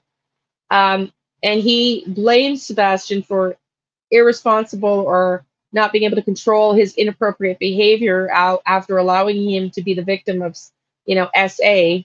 Yeah, the motive was there, and they had the means, and they had the opportunity. The last place he was seen at was at home. They had a history of discussing this with Seth. Seth researched the homes they wanted to send him to, and he said, hell to the no. And I think my spidey sense, when I look at the Texas Roadhouse video, and I've already done a video on that, and when I pick up energetically, Sebastian's being told. And Kitty, I don't know if you're still here. You asked me what Sebastian said to me the last time he came in. And he told me, I told you to stop looking for me. I'm sacrificing for my mother. That's what he said to me the last time he came in. And I swear to God, I am talking to him telepathically. I have talked telepathically to people before. And what if in one of these programs, this spiritual acuity testing, Sebastian's developed the ability to talk telepathically? Is it really that far fetched? Yeah, it's pretty far out there. I got to admit, I have had telepathic communications, and someday I'm going to bring my girlfriend up who was witness to it. If y'all want to talk to her, she's the one that lives out in the East Coast. She hates this kind of stuff, so I don't know. She probably came in for 30 seconds, literally, and validate it. Some of the stuff that she's seen, that I've experienced. But I have had telepathic experiences with some of my mentors during some retreats, Reiki retreats. And so I know what it looks like and sounds like. And I really didn't even think it was an option with Sebastian. But we don't really know the autistic brain, right? We don't know the autistic brain and what it's capable of. And, I don't know. I wonder now when I hear that some of these places they're using the kids to test them for spiritual tests, if you will, right? We know the CIA, but the Monroe Institute I've talked about before. That's the one that I got. What do I think Sebastian meant? I think Sebastian meant stop trying, is exactly what he said. Stop trying to freaking look for me. I'm sacrificing myself for my mother. That's what he said. And I think that meant CP and Faith. And I think my interpretation as a psychic medium of that Texas Roadhouse video at them with them talking was her. And I think they put a guilt trip on Sebastian, that his inappropriate behavior based on his prior sexual assaults not being, he had no counseling or anything for that, and he was dealing with his own hormones and not understanding. I think, yes, Donna, exactly. I think they made him feel, they guilted him for his behavior and made him feel like his behavior was going to cost them faith. Think about it. His behavior, think about the gaslighting, and think about what they might have told him and what she might have told him at Texas Roadhouse, if I'm right. That his behavior was inappropriate and could cost them faith and custody of faith. Now ask yourself if you think if Sebastian was taken like we saw at the beginning of this video and kidnapped, which we've seen by witnesses, and go watch the Netflix documentary tonight, and ask yourself if they had him removed and taken to one of these homes where he is brainwashed and made to feel like a sicko, that was going to ruin their chances of keeping faith in the home. And you're damn right. You're damn right. It's possible. I don't know if it's happening, but I certainly think we owe it to Sebastian to keep researching. And I don't know how the heck, with this being as dirty and as common and unregulated as we've learned tonight, and prolific in the United States, Canada, and the UK, y'all, where do we go from here? Where do we go from here? But I actually really think this is a distinct possibility. When you think about, this was the plan before he disappeared. This was their plan. And Seth didn't approve it. Do you think KP and CP gave a shit what Seth thought? Hell to the no. I don't think they gave one crap about what Seth thought. So, yeah, exactly. Exactly. Exactly, Marie Curie. And then that night at 3 o'clock in the morning, as Kitty said, when we heard other people were removed and kidnapped from their home, about the time of that video in the middle of the night, we see a flashlight, two people, what looks like carrying a person to a car, and one person coming back. Y'all, this is a distinct possibility. I thank you, everybody, for being here. Yes, exactly, Donna. Exactly. Now, this is my working theory, and I just got chills all over my body. This is my working theory. And as crazy as it sounds, I think it's actually really possible. And if you're just coming in late, go to the beginning of the video. And I have no idea where we go from here.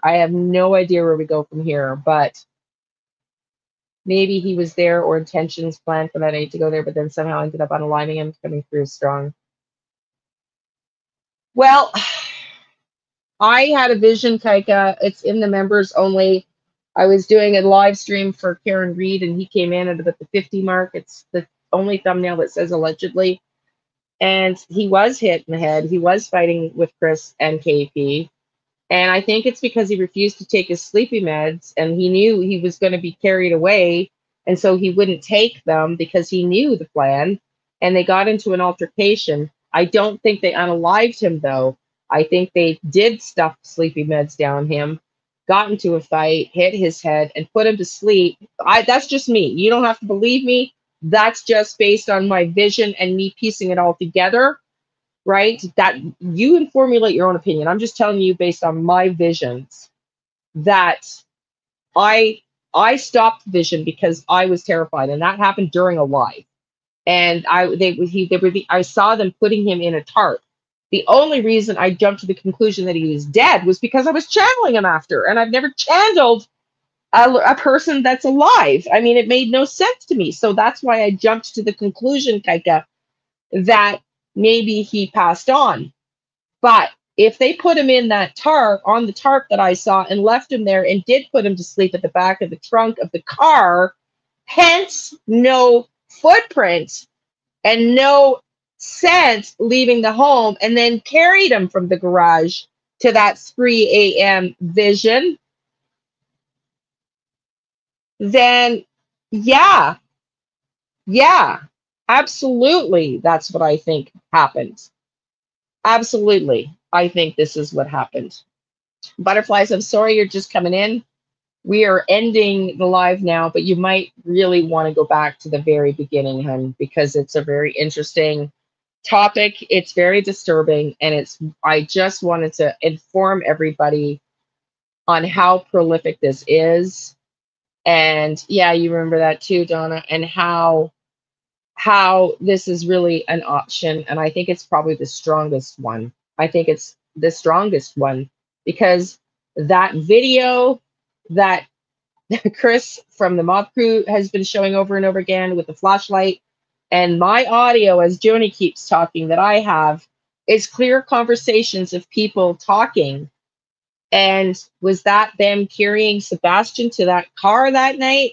Yeah, in my opinion, it's the same audio clip that shows those people with the flashlights because it came from the same darn house. And I've got the clip, the audio clip attached to that house, the picture of it. And I think that's the clip that we can hear of them taking Sebastian to the car. They've got a jammer in there, which only they would know really well, not only they would know, but they would definitely know how to use. They jammed the signals so that it couldn't be heard. And I heard KP, I think telepathically, say, but shit, we practiced it over and over again. I think they intended, and they had been giving Sebastian sleepy meds, but he didn't take them that night because he knew what the plan was. And that hence was the altercation. But did that leave him unalived? I don't think so. I think that left him in a state where there was a fight. They did medicate him. They knocked him out medicated until they carried him into that car, and off he went, never to be back seen again. That's my resting theory right now. And until I am proven otherwise, this is really what I really truly think has happened now. And again, not something you would normally jump to when you're channeling somebody. But now that we've seen this live, you know, maybe it's not that crazy. Anyway, I feel crazy saying it, but maybe it's not that crazy. Oh, no way. Oh, no way. Oh, interesting. Okay, everybody, listen, I'm going to head out.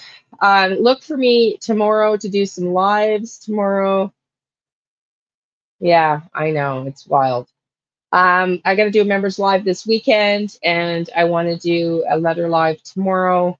I think we might talk about Jack and Lily. I don't know. I'll talk to Jen. I don't know. Stay tuned. Click on the notification bells. Just look for me tomorrow doing a live and a members live this weekend. And everybody, thank you for being here. Love and light. Have a great night. Tuck your loved ones in tight. Hold them tight. Think about your kids and think about keeping you and your family and your loved ones safe. Okay. Love and light, everybody. Have a good night. Thank you for being here. See y'all tomorrow.